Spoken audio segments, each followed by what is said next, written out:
ঈদের দিন কি কেবল ইবাদতের জন্য?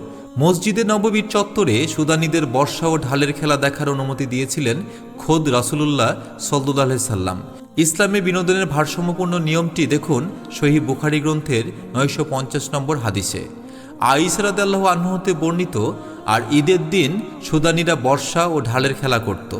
আমি নিজে আল্লাহর রসুল সাল্লাল্লাহু আলাইহি সাল্লামকে জিজ্ঞেস করেছিলাম, অথবা তিনি নিজেই বলেছিলেন, তুমি কি তাদের খেলা দেখতে চাও? আমি বলেছিলাম হ্যাঁ। অতঃপর তিনি আমাকে তার পেছনে এমনভাবে দাঁড় করিয়ে দিলেন যে আমার গাল ছিল তার গালের সাথে লাগানো।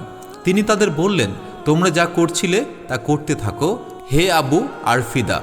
পরিশেষে আমি যখন ক্লান্ত হয়ে পড়লাম তখন তিনি আমাকে বললেন, তোমার দেখা কি যথেষ্ট হয়েছে? আমি বললাম হ্যাঁ। তিনি বললেন, তাহলে চলে যাও। এই হাদিসটি প্রমাণ করে যে উৎসবের দিন সুস্থ বিনোদন ও শারীরিক কষ্ট দেখার মধ্যে কোনো দোষ নেই। আল্লাহর রসুল সাল্লাল্লাহু আলাইহি সাল্লাম নিজে তাদের উৎসাহ দিয়ে বলেছিলেন, হে বনু আরফিদা, তোমরা চালিয়ে যাও। আল্লাহ আমাদের সঠিক পথে আনন্দ করার তৌফিক দিন। আমিন। জাযাকাল্লাহু খাইরান।